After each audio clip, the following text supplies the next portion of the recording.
आज हम बात करेंगे एक ऐसी कहानी की जहां एक डॉक्टर की जिंदगी एक रात में पूरी बदल जाती है। हमारा प्रोटैगोनिस्ट अचानक एक दिन खुद को एक मेडिवल एरा में रीइंकार्नेटेड पाता है और वो भी उस एम्पायर के क्राउन प्रिंस के रूप में।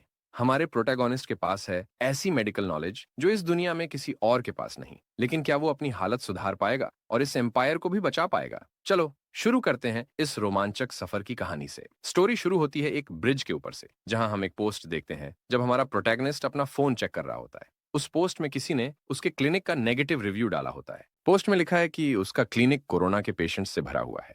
ये पढ़ने के बाद बाकी लोग कमेंट्स में लिखते हैं कि वो कभी भी ऐसे कंटेमिनेटेड क्लिनिक में नहीं जाएंगे। हमारा प्रोटैगनिस्ट जो ये पोस्ट और कमेंट्स पढ़ रहा होता है वो डिप्रेशन में चला जाता है, क्योंकि उसका क्लिनिक बिजनेस फेल हो रहा है। कोविड-19 आउटब्रेक ठीक उसी समय हुआ जब उसने अपना क्लिनिक खोला था। 3 साल के मेडिकल करियर के बाद भी उसे ये समझ नहीं आता कि उसकी किस्मत इतनी अनफेयर क्यों है। वो इस बात से और ज्यादा डिप्रेस्ड हो जाता है कि लोग उसके क्लिनिक में आने से बीमार हो रहे हैं और ऊपर से वो नेगेटिव रिव्यूज छोड़ रहे हैं। तभी अचानक उसका पैर फिसलता है और उसे ऐसा लगता है जैसे उसकी दुनिया ही उलट गई हो, जैसे आसमान उसके पैरों के नीचे आ गया हो। कुछ ही देर में वो ब्लैकआउट हो जाता है। यहीं से उसकी जर्नी शुरू होती है, एक नॉर्मल कोरियन डॉक्टर से एक डिवाइन फिजिशियन बनने की। तभी उसका एचपी सिस्टम एक्टिवेट हो जाता है। ये उसे पावर अप करने, स्किल्स अनलॉक करने और क्रीचर्स समन करने की एबिलिटी देती है। लेकिन इसके लिए उसे अपना एचपी बूस्ट करना होगा और अभी उसका एचपी 0 है। फिर वो अपनी आंखें खोलता है और उसे याद आता है कि वो हन रिवर में गिर गया था। वो अपने सामने एक सिलोवेट देखता है और सोचता है कि शायद यही इंसान उसे बचाने आया है। भले ही उसके ऊपर हजारों का डेट हो, लेकिन जिंदा होने पर वो थोड़ा रिलीव्ड फील करता है। फिर वो नोटिस करता है कि वो हॉस्पिटल में नहीं है।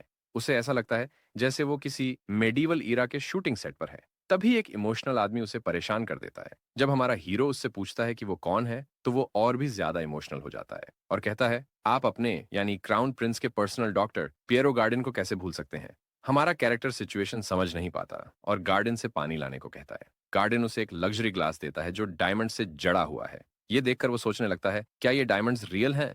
पानी पीते हुए वो मिरर में अपनी रिफ्लेक्शन देखता है और डर जाता है। उसे रियलाइज होता है कि ये उसका फेस नहीं है। उसे याद आता है कि ये फेस क्राउन प्रिंस लचियल एड्रिया मजेंटानो का है, जो उसी नॉवल का कैरेक्टर है जो वो उस दिन पढ़ रहा था जब वो ड्रिंक करने गया था। ये सिचुएशन देखकर वो सोचता है कि शायद वो अभी भी ड्रंक है। वो गार्डन से कहता है कि वो उसे उसके गाल पर स्लैप करे। गार्डन डर के मारे मना कर देता है। फिर हमारा कैरेक्टर खुद को स्लैप करता है। जैसे ही वो ऐसा करता है, उसे एक्साइटमेंट होती है कि उसे क्राउन प्रिंस के तौर पर रीइंकार्नेट होने का चांस मिला है। वो खुश होता है कि अब वो अपनी डेट फिल्ड लाइफ से छुटकारा पा चुका है। लेकिन जैसे ही वो उठने की कोशिश करता है, वो गिर जाता है। उसे इस हालत में देखकर गार्डन उसकी मदद करने के लिए दौड़ता है। वो नोटिस करता है कि इस बॉडी की कंडीशन एक नॉर्मल 40 साल का इंसान से भी खराब है, जबकि ये बॉडी एक यंग लड़के की है। उसे रियलाइज होता है कि ये कैरेक्टर हमेशा बीमार रहता था और नॉवल में सिर्फ कुछ सीन्स में ही दिखता था। इतना ही नहीं, बल्कि ये कैरेक्टर 22 साल की उम्र में मर जाता है। डरते हुए वो गार्डन से अपनी एज पूछता है।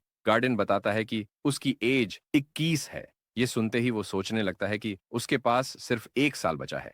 उसे वो नॉवल याद आती है जिसमें ये क्राउन प्रिंस दुनिया की बेस्ट ट्रीटमेंट और क्लेरिक्स ब्लेसिंग्स के बावजूद मर गया था। मिरर में देखते हुए उसे लगता है कि अब सिर्फ एक ही सॉल्यूशन बचा है।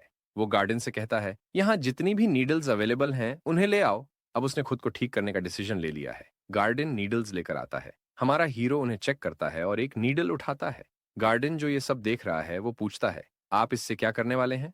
हीरो बड़े कॉन्फिडेंस से जवाब देता है, मैं इन्हें अपने बॉडी में चुभाऊंगा। ये सुनकर गार्डन घबरा जाता है। वो सोचता है कि उसका मास्टर खुद को नुकसान पहुंचाने वाला है और वो उससे ऐसा न करने की भीख मांगता है। प्रोटैगनिस्ट गार्डन को शांत करने की कोशिश करता है और वो कहता है कि वो ये सब अच्छे पर्पस के लिए कर रहा है। वो गार्डन से बोलता है कि इस मैटर में उसे उसके ऊपर थोड़ा कॉन्फिडेंस रखना चाहिए।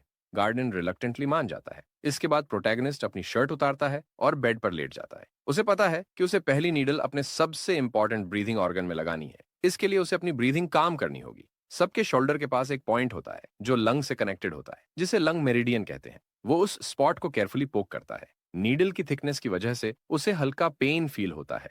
थोड़ी देर में पहला सेट कंप्लीट करने के बाद वो अपनी आईज खोलता है। ऐसा लगता है जैसे उसे एक्यूरेट एक्यूपंक्चर करने की स्किल मिल गई हो। इस टेक्निक को अपनी बॉडी पर अप्लाई करके वो अपने लंग्स को थोड़ा रिकवर कर पाता है। इसके बाद एक रिडिकुलस सीन सामने आता है जहां उसके लंग्स ह्यूमन फॉर्म में हैप्पीली डांस कर रहे होते हैं और वो उसे 2 थम्स अप देते हैं। इससे उसे 100 एचपी मिलता है, जो कि 100 पावर के बराबर है। प्रोटोगोनिस्ट काफी कंफ्यूज्ड है कि ये सब स्क्रीन पर क्या दिख रहा है। जब वो इन नए अपडेट्स को पढ़ रहा होता है, तब गार्डन सोचता है कि उसका मास्टर शायद पागल हो गया है। गार्डन फिर से रोना शुरू कर देता है। अनॉयड होकर प्रिंस उसे ओवर रिएक्ट करने से मना करता है। अपने इमोशनल डॉक्टर को इग्नोर करते हुए वो डिसाइड करता है कि अब उसे अपने शोल्डर ब्लेड के पास वाले एक और एक्यूपंक्चर पॉइंट पर फोकस करना है। वो इसे परफेक्टली परफॉर्म करता है, जिससे उसके चेस्ट की फीलिंग्स काफी हल्की हो जाती हैं। इसके बाद वो आर्म्स के कई एक्यू पॉइंट्स टारगेट करता है। ये पहले से ज्यादा दर्दनाक होते हैं, लेकिन वो पेन सह लेता है।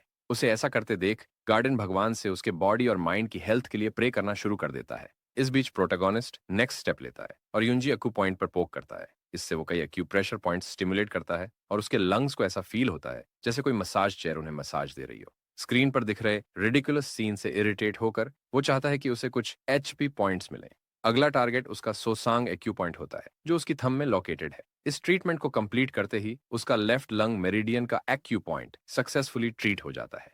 अब उसके लंग्स ह्यूमन फॉर्म में आकर टैप डांस करने लगते हैं, जो उसे काफी अनोइंग लगता है। वो पेशेंटली वेट करता है कि ये डांस खत्म हो जाए, लेकिन ये खत्म होने का नाम ही नहीं लेता। इस कांस्टेंट टैप डांसिंग की वजह से उसका लार्ज इंटेस्टाइन भी जाग जाता है। अब लार्ज इंटेस्टाइन भी ह्यूमन फॉर्म में आकर लंग्स के साथ पार्टी करता है। लंग्स का टैप डांस और लार्ज इंटेस्टाइन का रिदम सिंक हो जाता है। इसका रिजल्ट ये होता है कि उसे लार्ज इंटेस्टाइन से 100 एचपी और दोनों लंग्स से 200 एचपी मिलता है। अब उसके पास टोटल 600 एचपी हो जाते हैं। इस एचपी बूस्ट के साथ वो अपनी स्किल एक्टिवेट करने में सक्षम हो जाता है। उसकी स्क्रीन उससे पूछती है कि क्या वो कुछ स्किल्स खरीदना चाहता है। इसे देखकर उसे उन फैंटेसी नॉवेल्स की याद आती है जिनमें प्रोटैगनिस्ट को वॉरियर या मेज जैसी स्किल्स मिलती हैं। लेकिन जब वो चेक करता है तो उसे सारी स्किल्स मेडिसिन और ट्रीटमेंट से रिलेटेड दिखती हैं। उसे याद आता है कि उसने पास्ट लाइफ में जो कुछ भी किया था, शायद उसी वजह से उसे ये स्किल्स मिली हैं। वो लिस्ट देखकर डिसाइड करता है कि वो पल्स रीडिंग चूज करेगा।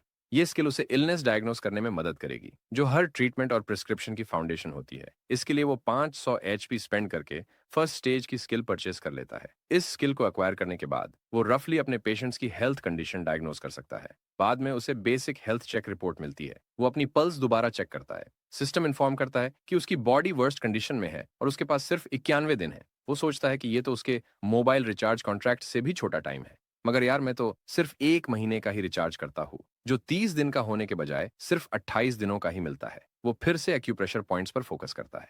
वो सोचता है कि क्लॉकवाइज डायरेक्शन में नीडल इंसर्ट करके उसे ट्विर्ल करना और रीइंफोर्सिंग और रिड्यूसिंग मेथड्स अप्लाई करना शायद काम करेगा। वो नीडल्स को रेस्पिरेटरी सप्लीमेंटेशन के साथ निकालते हुए ड्रेनिंग मेथड अप्लाई करता है। इसे परफॉर्म करने पर वो अमेज्ड होता है, क्योंकि उसकी लाइफ एक दिन बढ़ जाती है।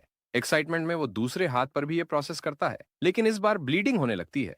सिस्टम उसे वार्न करता है कि उसने अपनी बॉडी पर कुछ ज्यादा ही एक्यूपंक्चर कर दिया है और उसे हर 3 दिन में सिर्फ एक बार ऐसा करना चाहिए। अब उसके ऑर्गन्स जमीन पर लेटे हुए दिखाए जाते हैं। वो कंक्लूड करता है कि पेशेंट्स को एक्यूपंक्चर ट्रीटमेंट सहने के लिए स्टेबल रहना जरूरी है, लेकिन उसकी बॉडी इतनी वीक है कि वो ये ट्रीटमेंट टॉलरेट नहीं कर पा रहा। वो अपनी सिचुएशन एनालाइज करता है और समझता है कि भले ही एक्यूपंक्चर काम कर रहा है, लेकिन उसकी कमजोर कंडीशन की वजह से वो अपनी लाइफ सिर्फ 1 महीने तक बढ़ा सकता है और उसके बाद वो इवेंचुअली मर जाएगा। थोड़ी देर सोचने के बाद वो डिसाइड करता है कि उसे अपने बॉडी को ट्रीट करने के लिए मेडिसिन की जरूरत है। इस पर्पस से वो गार्डन की तरफ मुड़ता है, जो क्राउन प्रिंस का पर्सनल डॉक्टर है। वो गार्डन से पोटेंट इंग्रेडिएंट्स के बारे में पूछता है, जिससे गार्डन थोड़ा हेजिटेंट हो जाता है।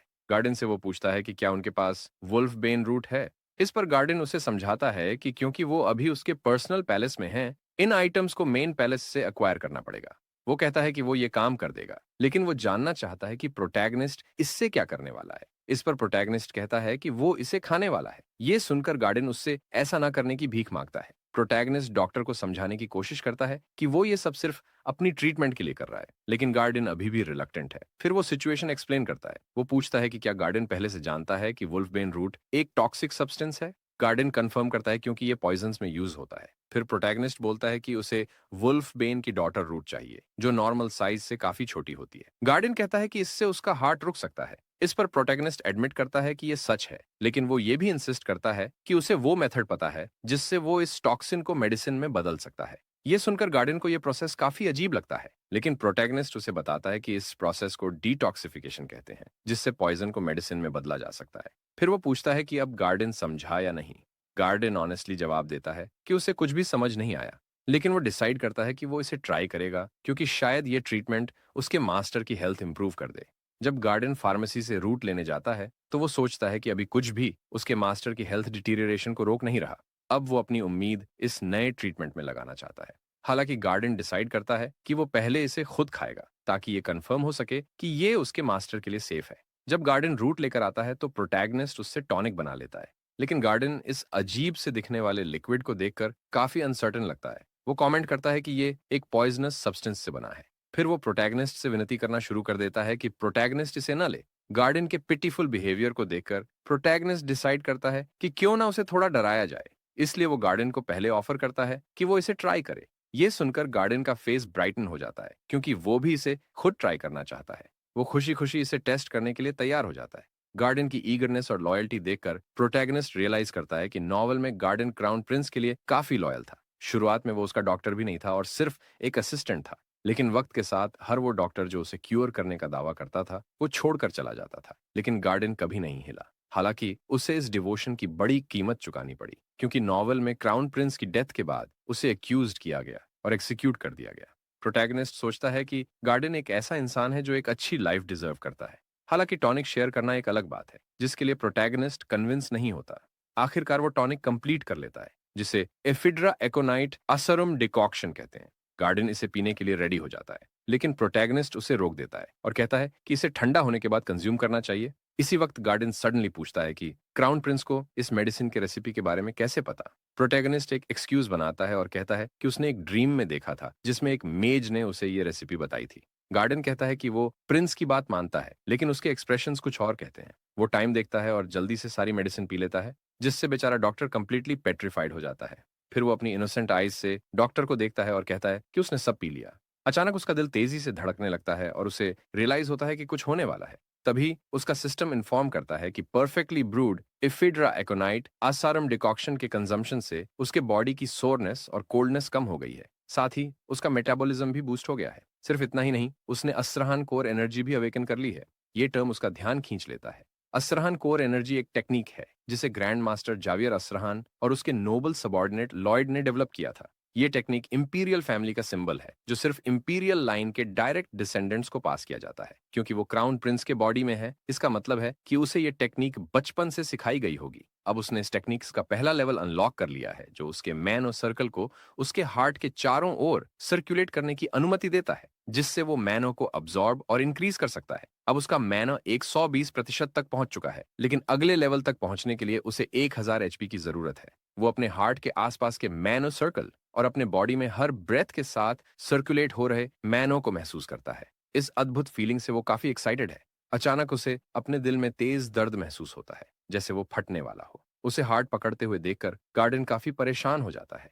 दूसरी तरफ उसे वार्निंग मिलती है कि उसके हार्ट के रुकने का खतरा है, क्योंकि मैनो सर्कल का प्रेशर उसके हार्ट को अफेक्ट कर रहा है। जब उसे रियलाइज होता है कि उसके मैनो सर्कल और उसके हार्ट की ग्रोथ आउट ऑफ बैलेंस है, तो वो गेस करता है कि मैनो सर्कल का साइज इस प्रॉब्लम की जड़ हो सकता है, क्योंकि ये उसके हार्ट को घेर रहा है। उसे क्राउन प्रिंस की कंडीशन याद आती है, जिसकी इलनेस ने उसे बचपन से ही मैन और सर्कल ट्रेन करने से रोक दिया था। इसका नतीजा ये हुआ कि उसके हार्ट के आसपास का मैन और सर्कल उसे रिस्ट्रिक्ट कर रहा है, जिससे बड़े खतरे हो सकते हैं। इसीलिए वो एक और स्टेप लेने का डिसाइड करता है। उसे अपने मैन और सर्कल का साइज बढ़ाना होगा। ये सोचते हुए वो अपने हार्ट के रेलम में जाता है और हार्ट और उसे स्ट्रैंगलिंग कर रहे मैन और सर्कल के सामने खड़ा हो जाता है। फिर वो अपने हार्ट की तरफ भागता है और सर्कल की रीन्स अपने हाथों में ले लेता है, ये डिसाइड करते हुए कि उसे इसकी रोटेशन की स्पीड बढ़ानी होगी। इस प्रोसेस की पेन और प्रेशर सह पाना उसके लिए बेहद मुश्किल है, लेकिन उसे अपनी पिछली जिंदगी की फेलियर्स याद आती है। उसकी क्लिनिक बंद हो गई थी। उसने सिर्फ अपने पेशेंट्स ही नहीं, बल्कि लोन्स के स्ट्रेस के कारण उसने अपने बाल भी खोने शुरू कर दिए थे। हर तरह का लोन उसके ऊपर पाइल अप हो गया था और वो अपना घर बेचने की वर्ज पर आ गया था। ये सब सोचकर वो आखिरकार ये कर दिखाता है। इसके बाद वो अपनी आंखें खोलता है और अपने डॉक्टर की तरफ देखता है, जो उसके लिए काफी कंसर्न्ड दिखता है।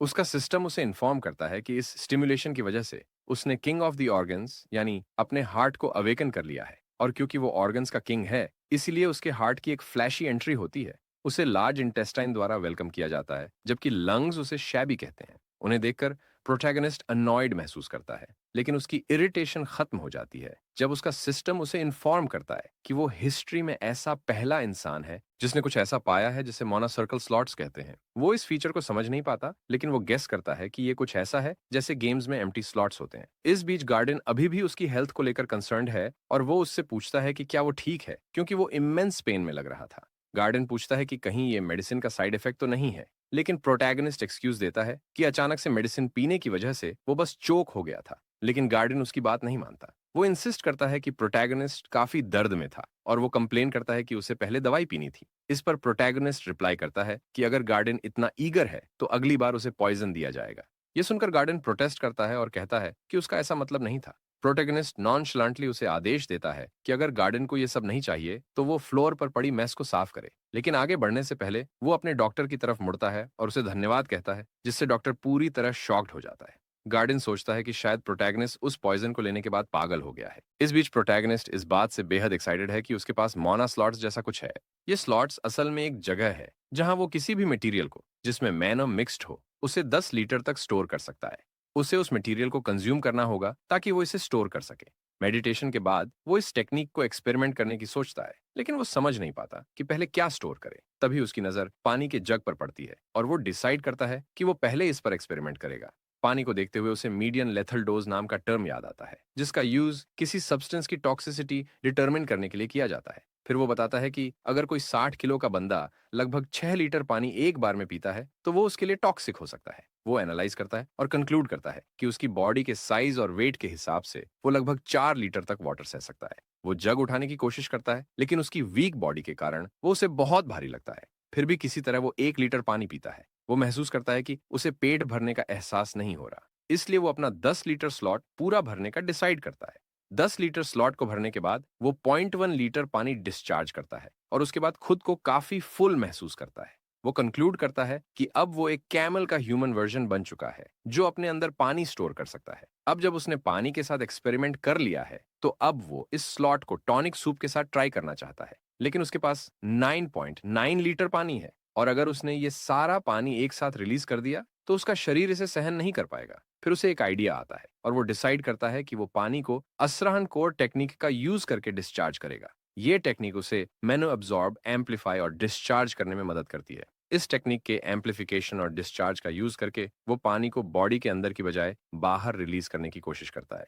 वो पूरी तरह से पानी को बॉडी से डिस्चार्ज करने पर कंसंट्रेट करता है और आश्चर्य की बात यह होती है कि ये काम करने लगता है। अगला स्टेप है पानी को वापस जग में डालना, लेकिन जब वो कोशिश करता है तो वो टेक्निक को होल्ड नहीं कर पाता और जग टूट जाता है। जैसे ही गार्ड्स को कुछ टूटने की आवाज सुनाई देती है वो उसके कमरे में घुस आते हैं। इस बीच वो आसराहन कोर टेक्निक के एक्सपेरिमेंट के बारे में सोचता है। उसे लगा था कि पानी टैप वाटर की तरह निकलेगा, लेकिन ये अचानक वाटर कैनन बन गया। गार्डन और बाकी गार्ड्स आते हैं और पूछते हैं कि कहीं कोई टेररिस्ट अटैक तो नहीं हुआ। वो घबराते हुए एक एक्सक्यूज सोचता है और क्लेम करता है कि उसने गुस्से में जग तोड़ दिया। गार्ड्स उसका एक्सक्यूज मान लेते हैं और एक गार्ड तो ये भी पूछता है कि क्या उसे कोई चोट लगी। वो घबरा कर जवाब देता है कि उसके पैर में बस एक हल्की सी खरोंच है। गार्ड गार्डन से रिक्वेस्ट करता है कि वो उसे रूम नंबर 2 तक ले जाए और गार्डन उसकी चोट की मरहम पट्टी करने के लिए तैयार हो जाता है। गार्डन की पीठ पर पिगी बैक राइड लेते हुए वो सोचता है कि चाहे उसका एक्सक्यूज कितना भी बुरा हो, उन्होंने इसे फिर भी मान लिया। वो कंक्लूड करता है कि ये शायद इसलिए है क्योंकि वो क्राउन प्रिंस है। गार्डन उसे बेड पर रखता है और खुद बाहर चला जाता है। प्रोटागोनिस्ट उसे भी आराम करने की सलाह देता है। गार्डन के चले जाने के बाद वो असरहन कोर टेक्निक की प्रैक्टिस के दौरान हुई घटनाओं पर सोचता है। उसने मैनर एम्पलीफाई किया और उसे हाथ से डिस्चार्ज किया, लेकिन ये वाटर कैनन जैसा आउटबर्स्ट बन गया। फिलहाल वो डिसाइड करता है कि वो सो जाएगा और अगली बार थोड़ा संभल कर काम करेगा ताकि कोई उस पर शक न करे। इस बीच एम्परर को खबर मिलती है कि वो खुद को नीडल्स से हर्ट कर रहा है और ईगरली पॉइजन पी रहा है। ये सुनकर एम्परर को गुस्सा आता है क्योंकि उसे समझ नहीं आता कि उसका बेटा ये सब क्यों कर रहा है। अगली सुबह वो सक्सेसफुली 10 लीटर मेडिसिन ब्रू कर लेता है और उसे पीने के लिए तैयार होता है, लेकिन गार्डन उसके पास खड़ा है और वो उसके सामने इसे पीना नहीं चाहता क्योंकि गार्डन शायद उसे देखते ही बेहोश हो जाएगा। इसलिए वो गार्डन से कुछ देर बाहर इंतजार करने को कहता है। गार्डन बस मोशनलेस होकर कहता है कि वो बस इसे पीने वाला है और वो याद दिलाता है कि पिछली बार उसे कितना दर्द हुआ था जब उसने इसे कंज्यूम किया था। गार्डन उसे उसकी पिछली एक्सक्यूज भी याद दिलाता है जिसमें उसने क्लेम किया था कि वो मेडिसिन से चोक हो गया था। गार्डन इस बात को लेकर कंसर्न जाहिर करता है कि उसने इस बार इतना सारा टॉनिक क्यों बनाया है। प्रोटैगनिस्ट एक्सक्यूज देता है कि वो बस एक्सपेरिमेंट कर रहा है, हालांकि उसका असली इरादा बस थोड़ी सी डोज लेने का है क्योंकि इतना सारा पी पाना नामुमकिन है। गार्डन इसे टालने की कोशिश करता है और कहता है कि सच में वो इसे नहीं पी सकता, लेकिन हमारा हीरो उसकी अननेसेसरी कंसर्न से इम्पेशेंट हो जाता है और उसे किचन से बाहर फेंक देता है। इसके बाद वो दरवाजा बंद करता है और पूरा 10 लीटर टॉनिक एक बार में पी लेता है और उसे अपने मोना स्लॉट्स में स्टोर कर लेता है। अब उसे बस इसे डिस्चार्ज करना है। वो धीरे धीरे टॉनिक डिस्चार्ज करता है और अपनी डेली लाइफ के साथ चलता रहता है। उसके ऑर्गन्स में सुधार दिखता है क्योंकि मेडिसिन उसके बॉडी में डिस्चार्ज होते हुए उसे एचपी पॉइंट्स देती है। अब उसके पास 500 एचपी है। वो थोड़ा टेंस लेकिन अपनी लाइफ स्पैन बढ़ाने के लिए ईगर है। इसी पर्पस से वो मेडिसिन को फ्रीक्वेंटली रिलीज करता रहता है। इस बीच ऑर्गन डिमेंशन में हार्ट लार्ज इंटेस्टाइन से दिन का मेन्यू पूछता है। लार्ज इंटेस्टाइन जवाब देता है कि उनके पास एफीड्रा एकोनाइट एसरम डिकॉक्शन है और ये मेन्यू पूरे दिन और अगले दिन भी रहेगा। इस पर उसका सिस्टम उसे वार्न करता है कि उसके ऑर्गन्स बार बार एफीड्रा एकोनाइट एसरम खाकर बोर हो चुके हैं। वो अनोइंगली जवाब देता है कि उन्हें वही खाना पड़ेगा जो वो देगा। खाने के दौरान उसका सिस्टम उसे इन्फॉर्म करता है कि उसने अपनी लाइफ स्पैन 50 दिनों तक बढ़ा ली है। अब उसके पास 133 दिन बाकी हैं। वो एक्साइटमेंट में खड़ा हो जाता है, जिससे मेड डर जाती है और उसके हाथ से कप गिर जाता है। फिर वो फ्यूरियसली उससे माफी मांगने लगती है। उसे कंफ्यूजन होती है कि मेड उससे ऐसे माफी क्यों मांग रही है जबकि उसने बस एक कप तोड़ा है।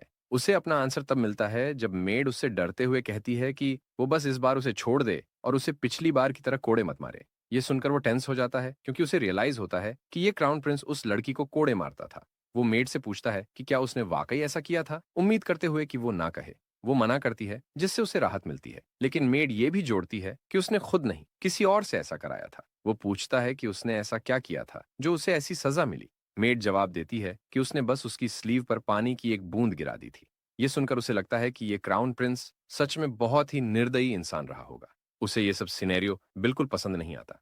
वो अपने बेड पर बैठते हुए मेड से कहता है कि वो ये सब साफ करने के बाद में चली जाए, जिससे उसके चेहरे पर खुशी आ जाती है। जब मेड चली जाती है तो वो गार्डन की तरफ मुड़कर पूछता है कि उसका और सर्वेंट्स के साथ बिहेवियर कैसा था, क्योंकि उसे अपने बारे में ज्यादा याद नहीं है। गार्डन चीजों को शुगर कोट करने की कोशिश करता है, लेकिन वो उसे वार्न करता है कि अगर उसने ऐसा किया तो वो सारा पॉइजन उसके सामने पी लेगा। ये सुनकर गार्डन उसे सर्वेंट्स के प्रति उसकी क्रूअल और र्यूड बिहेवियर के बारे में बताता है। ये सब सुनकर वो काफी फ्रस्ट्रेटेड हो जाता है और उसे ये भी समझ आता है कि गार्ड्स ने उसकी रिडिकुलस एक्सक्यूज को क्यों मान लिया था जब उसने जग तोड़ने की बात कही थी। तभी उसके मन में एक और सवाल उठता है कि आखिर गार्डन जैसा कोई इंसान उसके लिए इतना लॉयल क्यों है। वो गार्डन से पूछता है क्योंकि वही है जो उससे डरा हुआ नहीं लगता। इस पर गार्डन सॉफ्टली जवाब देता है कि ऐसा इसलिए है क्योंकि उसे सच में पता है कि वो किस तरह का इंसान बन सकता है और वो इस बात पर भरोसा करता है। एक फ्लैशबैक में दिखाया जाता है कि जब क्राउन प्रिंस बच्चा था, उसने एक छोटे से चूजे को बारिश से बचाने के लिए खुद को भीगने दिया था। ये याद करते हुए गार्डन कहता है कि उसे भरोसा है कि जैसे जैसे उसकी सेहत ठीक होगी, वो अपने पुराने काइंड रूप में लौट आएगा। फिर वो क्राउन प्रिंस का शुक्रिया करते हुए कहता है कि वो फिर से अपने पुराने वाले काइंड रूप में वापस आ रहा है। वो गार्डन को एक पेस्ट्री ऑफर करता है, जिसे वो थोड़े संकोच के साथ एक्सेप्ट कर लेता है। इस पल में वो ये खुद से वादा करता है कि गार्डन को कभी भी उसके मरने का आरोप नहीं सहना पड़ेगा। इस उद्देश्य के लिए उसे सरवाइव करना होगा। तभी कोई सर्वेंट दरवाजा जोर से खोलकर अंदर आता है और कहता है कि एम्परर ने उसे बुलाया है। सीन बदलता है और दिखाया जाता है कि क्राउन प्रिंस अपने पिता के रॉयल कोर्ट की तरफ बढ़ रहा है। जैसे ही वो अपने पिता को ग्रीट करता है, एम्परर तुरंत उसकी अवेकेंड असराहन टेक्निक को नोटिस कर लेता है। वो उसकी नर्वसनेस को भी महसूस करता है। इस बीच प्रोटैगनिस्ट झुककर रिस्पेक्ट करने से थक जाता है और इंतजार करता है कि ये फॉर्मेलिटीज जल्दी खत्म हो ताकि वो खड़ा हो सके। एम्परर उससे पूछता है कि उसका साइड पैलेस में जीवन कैसा चल रहा है और क्या वो उससे संतुष्ट है। वो अफर्मेटिव जवाब देता है, लेकिन मन ही मन इरिटेटेड होता है कि उसे झुककर बात करनी पड़ रही है। फिर एम्परर उससे पूछता है कि क्या वो नीडल्स से खुद को हर्ट कर रहा है और पॉइजन कंज्यूम कर रहा है। वो इसे डिनाई करने की कोशिश करता है। एम्परर कहता है कि क्राउन प्रिंस होते हुए वो अपनी डिग्निटी खो रहा है। अगर उसे लगता है कि वो इस बर्डन को नहीं संभाल सकता, तो वो ये टाइटल अपने दूसरे भाई को दे सकता है। प्रोटैगनिस्ट, जिसने ये एक्सपेक्ट नहीं किया था, वो पोलाइटली इस प्रपोजल को रिफ्यूज कर देता है। एम्परर उसके रिफ्यूजल से नाराज हो जाता है। हालांकि प्रोटैगनिस्ट पॉज लेकर रियलाइज करता है कि एम्परर के पास उसे इस स्टेटस से स्ट्रिप करने का पूरा अधिकार है, लेकिन वो ऐसा नहीं करता। वो समझ जाता है कि एम्परर ने यह सवाल क्यों पूछा।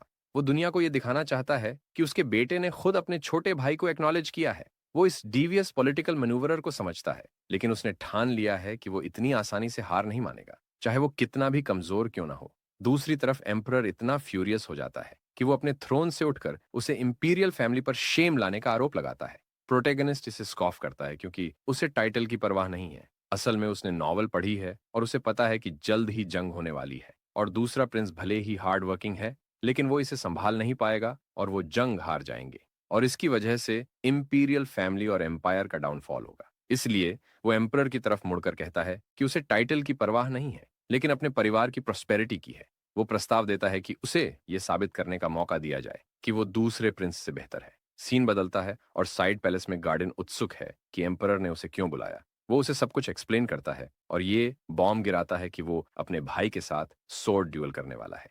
ये सुनकर डॉक्टर अपना सामान पैक करने लगता है ताकि वो इस ड्यूअल के बाद पैलेस छोड़ सके। इस बीच एम्परर क्राउन प्रिंस के शब्दों के बारे में सोचता है और उसके बेटे के इस नए साइड को लेकर क्यूरियस हो जाता है। यही वजह थी कि उसने उसके प्रपोजल को एक्सेप्ट किया था। अगले दिन पूरे एम्पायर के लोग दोनों भाइयों के बीच होने वाले सोर्ड ड्यूअल को विटनेस करने के लिए इकट्ठा होते हैं। लड़कियों का ध्यान दूसरे प्रिंस थियोडोर पर है और वही अरीना में प्रोटैगनिस्ट ड्यूअल के लिए एक्सरसाइज कर रहा होता है जब थियोडोर उसके पास आता है। वो कहता है कि उसे ये सब करने की जरूरत नहीं है। वो चिंता में कहता है कि वो नहीं चाहता कि उसका भाई अपनी सेहत को खतरे में डाले, सिर्फ इसलिए कि वो सिंहासन को अपना साबित करना चाहता है। फिर वो ये भी कहता है कि सभी को ड्यूअल का रिजल्ट पहले से पता है। वो कहता है कि वो नहीं चाहता कि उसका भाई खुद को इस उद्देश्य के लिए सैक्रिफाइस करे। इस पर हमारा बंदा लड़ाई शुरू करने के लिए तैयार हो जाता है और घमंड भरे लहजे में बताता है कि उसका हारने का कोई इरादा नहीं है। ड्यूल शुरू होने से पहले लोग चर्चा कर रहे हैं कि क्राउन प्रिंस का दूसरे प्रिंस को चुनौती करना कितना अजीब है, क्योंकि दूसरे प्रिंस के पास असरहन कोर के कारण अपर हैंड है।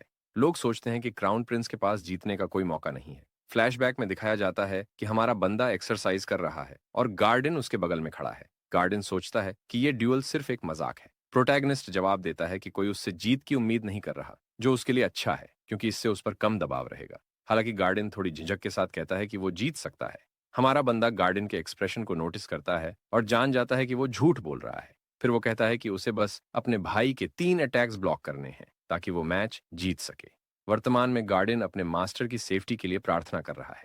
मैच शुरू होता है और एम्परर रूल्स बताते हैं। अगर हमारा बंदा अपने भाई के अटैक्स को 5 मिनट तक सहन कर लेता है या उसे हरा देता है तो वो विजेता होगा, वरना दूसरा प्रिंस जीत जाएगा। अब दोनों भाई एक दूसरे के सामने खड़े हैं, लेकिन थियोडोर इस मैच को जल्द से जल्द खत्म करना चाहता है। मैच शुरू होते ही सब लोग हैरान हो जाते हैं जब क्राउन प्रिंस अपनी तलवार फेंक देता है। लोग सोचते हैं कि वो पहले से ही हार मान रहा है। थियोडोर पहले तो राहत महसूस करता है कि उसे अपने बीमार भाई से लड़ाई नहीं करनी पड़ेगी, लेकिन फिर उसे याद आता है कि ऐसा करने से उसके और उसके परिवार की बेइज्जती होगी। वो सोचता है कि उसे अपने भाई को थोड़ा इनकरेज करना चाहिए ताकि वो थोड़ा लड़ सके। लेकिन जब हमारा बंदा अपने सामने शील्ड रखता है तो थियोडोर समझ जाता है कि क्राउन प्रिंस का मकसद अपने भाई के हमलों को सहन करना है, न कि उस पर हमला करना। ये सोचकर थियोडोर स्मर्क करता है और सोचता है कि वो इस लड़ाई को जल्दी खत्म कर देगा। उसके दिमाग में ये ख्याल आते ही वो अपने शरीर में मैना इकट्ठा करता है और अपने भाई की तरफ रश करता है। एम्परर अपने दूसरे बेटे के अटैक का एनालिसिस करते हुए कंक्लूड करते हैं कि उनका पहला बेटा इसे सहन नहीं कर पाएगा। थियोडोर ऊपर से अटैक करता है ताकि उसका भाई डिसग्रेसफुली जमीन पर न गिरे। लेकिन सभी को आश्चर्य होता है जब हमारा बंदा अटैक को डॉज कर लेता है। कोई कमेंट करता है कि दूसरा प्रिंस इतना काइंड है कि उसने वीकली स्ट्राइक किया ताकि उसका भाई आसानी से बच सके। थियोडोर फिर फुल फोर्स के साथ अटैक करता है जिससे हमारा बंदा दूर फेंका जाता है, लेकिन वो अब भी खड़ा हो जाता है। हमारे बंदे की हालत खराब हो रही है क्योंकि उसका शरीर कमजोर हो रहा है, लेकिन वो अब भी ड्यूअल जीतने के लिए डिटर्मिन्ड है। पुलिस वाले के रूप में अपने जीवन में उसने हमेशा डॉजिंग की प्रैक्टिस की है, लेकिन भाई ये तो डॉक्टर था ना। अब वो शील्ड के पीछे थोड़ा छिप जाता है, जबकि दूसरा प्रिंस मैन अब्सॉर्ब करके उस पर रश कर रहा है। हालांकि हमारा बंदा ग्रिन करता है क्योंकि उसके दिमाग में कुछ चल रहा है। दूसरी तरफ थियोडोर भी जोश में आ जाता है। वो अपने अटैक को बिल्ड करता है और हवा में लीप करके सीधा हमारे बंदे पर गिरता है। लेकिन हमारा बंदा आसानी से इंपैक्ट अब्सॉर्ब कर लेता है क्योंकि उसने पहले से ही अपने लोअर बॉडी को इस पल के लिए ट्रेन किया हुआ था। सिर्फ इतना ही नहीं, उसने ब्लैकस्मिथ से अपनी शील्ड कस्टमाइज करवाई थी और अपने मैन और स्लॉट्स में कंकॉक्शन स्टोर किया था। उसका सिस्टम पूछता है कि वो इस कंकॉक्शन का कितना डिस्चार्ज करना चाहता है। वो जवाब देता है कि 0.2 लीटर इसके साथ थियोडोर के मैनो से भरे शरीर में कंकॉक्शन चला जाता है और उसके चेहरे का रंग एक्सटेंसिव ड्रिंकिंग की वजह से लाल हो जाता है, जिससे उसे हिचकी आने लगती है। थियोडोर इस बात को लेकर इतना कंफ्यूज्ड है कि उसके शरीर में हो क्या रहा है। इस बीच क्राउन प्रिंस नॉवल की बात याद करता है जिसमें लिखा था कि थियोडोर किसी भी तरह का अल्कोहल सहन नहीं कर सकता, इसीलिए उसने अपने स्लॉट में कई तरह के अल्कोहल स्टोर किए थे और अपने भाई के शरीर में रिलीज कर दिए। थियोडोर खुद को संभालने और अपने भाई को हराने की कोशिश करता है। वो ये नहीं समझ पाता कि उसके अंदर क्या हो रहा है। उसके दिमाग में यह ख्याल आता है कि उसे स्थिति को संभालना होगा, अपने पिता की रिकॉग्निशन पाना होगा, नागरिकों की चीयर्स सुननी होंगी और क्राउन प्रिंस का टाइटल हासिल करना होगा। उसके लिए यह सबसे सही रास्ता है अगर वो क्राउन प्रिंस बनता है। इस उद्देश्य के लिए उसे जीतना होगा। ये सोचते हुए वो अपने भाई की तरफ रश करता है, लेकिन हमारा बंदा उसे देखकर स्टन्ड रह जाता है कि उसने कॉकटेल बॉम्ब को सहन कर लिया। फिर वो एक और 0.1 लीटर का कॉकटेल बॉम्ब डिस्चार्ज करता है। सीन बदलता है और थियोडोर खुद को अपने भाई के ऑर्गन्स के रियल में पाता है। वहां उसका दिल उसे एक ड्रिंक सर्व करता है और बताता है कि ये ड्रिंक उसे उस इंसान ने दी है। वो मुड़कर देखता है और पाता है कि वो इंसान उसका अपना भाई है। क्राउन प्रिंस अपना ग्लास उठाकर थियोडोर की तरफ चीयर्स करता है ये देखकर थियोडोर पूरी तरह बैफल्ड हो जाता है और मान लेता है कि उसे हेलुसिनेशन हो रहा है। अपने भाई को इतनी बुरी हालत में देखकर क्राउन प्रिंस उसे मदद करने का फैसला करता है। वो अपनी मोना स्लॉट्स में स्टोर्ड लिक्विड को डिस्चार्ज करने की तैयारी करता है। इसी मोना के साथ वो पूरी ताकत से अपने भाई पर हमला करता है और उसे बुरी तरह गिरा देता है। वहां मौजूद हर कोई इस अनएक्सपेक्टेड टर्न ऑफ इवेंट्स से स्टन्ड रह जाता है। अपने बेटों की लड़ाई देखते हुए एम्परर तुरंत रिकॉग्नाइज कर लेता है कि क्राउन प्रिंस ने अजराहन कोर का इस्तेमाल किया है, जो पहले उसे बस एक शक लग रहा था। वो साफ साफ असराहन कोर की एनर्जी को उसके अंदर से रेडिएट होते हुए महसूस करता है, भले ही उसके आसपास सैकड़ों लोग हों। दूसरी तरफ जब थियोडोर अपनी आंखें खोलता है तो वो अपने भाई को अपने पैरों के पास खड़ा पाता है। उसका भाई दावा करता है कि उसने उसकी इम्प्योर मैनो को प्यूरिफाई कर दिया है। थियोडोर तुरंत समझ जाता है कि उसने असरहन कोर टेक्निक का यूज किया है और वो उससे पूछता है कि ये कैसे मुमकिन है कि उसका बीमार भाई इसे इस्तेमाल कर सके। हमारा सपोजिडली सिक भाई कैजुअली जवाब देता है कि उसने इसे थोड़ा लेट सीखा। थियोडोर अपनी गिरी हुई तलवार पर नजर डालते हुए बोलता है कि वो हार चुका है। इस पर उसका भाई कहता है कि थियोडोर अब भी इस बात पर यकीन नहीं कर रहा। तभी वो अपने भाई के माथे पर खून देखता है। प्रोटैगोनिस्ट बताता है कि उसे ये चोट अपने भाई के हमले से खुद को बचाते हुए लगी। ये सुनकर थियोडोर अपनी पूरी लड़ाई के दौरान अपने एटीट्यूड के बारे में सोचता है कि कैसे वो विक्ट्री को लेकर ओवर कॉन्फिडेंट था और वो अपने भाई की मेहनत को एक्नॉलेज नहीं कर पाया। फिर प्रोटैगनिस्ट उठता है और अपने भाई की हालत के बारे में पूछता है। थियोडोर गलत समझ लेता है और कहता है कि उसे शर्म आ रही है। हालांकि प्रोटैगनिस्ट क्लैरिफाई करता है कि वो वास्तव में उसकी कंडीशन के बारे में पूछ रहा था। थियोडोर अपने भाई के सामने झुककर उसकी स्किल को क्राउन प्रिंस के रूप में एक्नॉलेज करता है। इसी पल हमारे हीरो के सामने एक स्क्रीन प्रकट होती है जिससे वो खुशी में चीयर करता है कि उसने आखिरकार इसे हासिल कर लिया। गार्डन जिसे लगता है कि ये उसके भाई पर जीत की खुशी है, वो इमोशनल हो जाता है। हमारे बंदे का सिस्टम उसे बधाई देता है कि उसने किसी और का इलाज किया है। इसके साथ ही रिवील होता है कि उसने एक नई स्किल हासिल की है जिसे रिक्वेस्टेड मेडिकल ट्रीटमेंट फीस कहते हैं। इस स्किल की मदद से जब भी वो किसी और को हील करता है उसे थोड़ी लाइफ एक्सपेक्टेंसी मिलती है। हालांकि वो नोटिस करता है कि ये मेथड उसकी लाइफ स्पैन को एक बार में केवल एक दिन बढ़ाता है, जिससे उसका मूड थोड़ा खराब हो जाता है क्योंकि ये बहुत स्लो प्रोसेस है।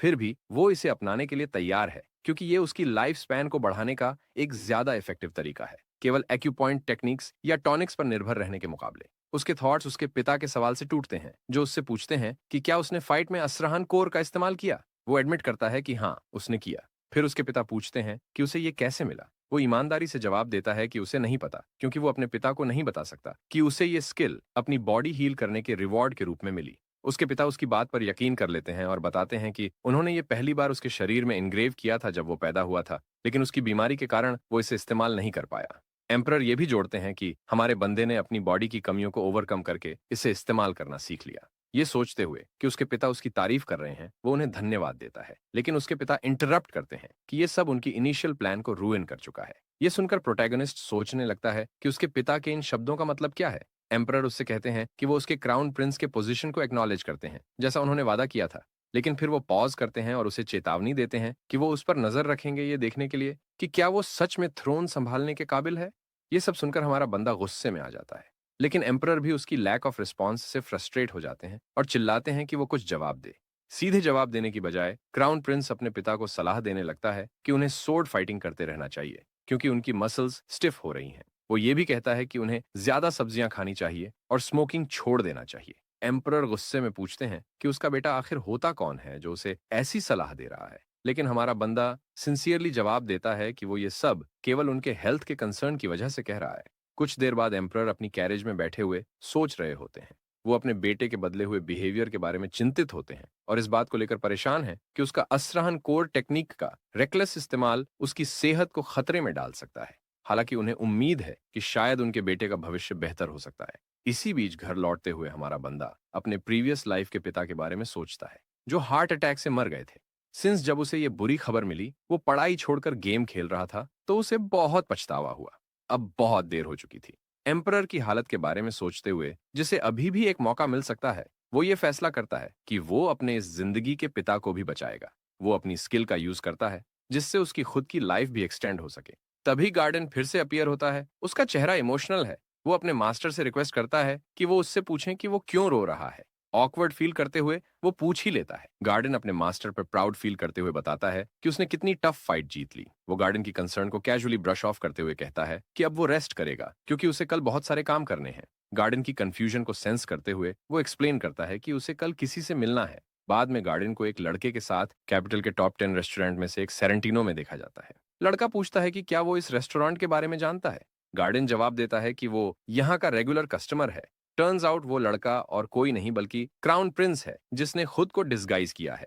जब वेटर उनका ऑर्डर लेने आता है तो वो कुछ अजीब रिक्वेस्ट करता है, जैसे ग्रेप्स के बिना ग्रेप वाइन और सनराइज तक खाना। ये एक तरह का कोड लगता है क्योंकि जैसे ही वो ऑर्डर देता है वेटर उन्हें फॉलो करने के लिए इंस्ट्रक्ट करता है। दोनों अपनी सीट से उठते हैं और ये जो हो रहा है उससे गार्डन को कंफ्यूजन होती है। प्रोटैगोनिस्ट गार्डन से कहता है कि वो वेटर को फॉलो करे और जल्द ही उसे सब समझ आ जाएगा। थोड़ी देर बाद वेटर उन्हें एक स्टेयर केस तक ले जाता है। गार्डन अब भी कंफ्यूज्ड है कि क्राउन प्रिंस को इस जगह के बारे में कैसे पता है। उसे खुद इस जगह का पता सिर्फ एक नॉवल पढ़ने से चला था। गार्डन पूछता है कि वो यहाँ क्यों आए हैं। वो एम्बिगुअसली जवाब देता है कि वो कुछ ट्रीटमेंट फीस कलेक्ट करने आए हैं, जिससे गार्डन और पजल्ड हो जाता है। टॉपिक बदलते हुए वो गार्डन से पूछता है कि क्या वो किसी डीमियन को जानता है। गार्डन मना करता है, लेकिन तभी क्राउन प्रिंस स्टेयरकेस के एंड पर एक डोर खोलता है। वहां उन्हें एक बैटल अरीना मिलता है जहां दो फाइटर्स एक दूसरे से लड़ रहे हैं और क्राउड जोर जोर से चीयर कर रहा है। गार्डन फिर से पूछता है कि ये जगह क्या है। वो खुश होकर बताता है कि ये एक सीक्रेट लोकेशन है। तभी वो रिंग में एक टफ लुकिंग गाय को देखता है। गार्डन पूछता है कि क्या यही वो डेमियन है जिसका उसने जिक्र किया था, लेकिन वो मना करता है। और तभी दूसरी तरफ का दरवाजा खुलता है और नॉवल का असली प्रोटैगनिस्ट डीमियन कीन रिवील होता है। जैसे ही डीमियन कॉलिसियम में एंटर करता है सभी चीयर करने लगते हैं। होस्ट डीमियन का इंट्रोडक्शन देता है। बताया जाता है कि वो सिर्फ 17 साल की उम्र में अंडरवर्ल्ड की लाइफ में आया और उसने अगले 3 महीनों में सबको हरा दिया, जिससे उसे सोर्ड जीनियस का टाइटल मिला। अब डीमियन के ओपोनेंट को रिंग में लाया जाता है जो एक ट्रोल है। प्रोटैगनिस्ट जो ये स्पेक्टिकल देख रहा था वो ट्रोल को देखकर डर जाता है। गार्डन भी प्रोटेस्ट करता है क्योंकि उसे लगता है कि वो किसी ह्यूमन को ट्रोल के सामने डालने वाले हैं। नीचे ट्रोल फ्यूरियस होकर डीमियन पर हमला करने की कोशिश करता है, लेकिन डीमियन ग्रेसफुली हर अटैक डॉज करता है।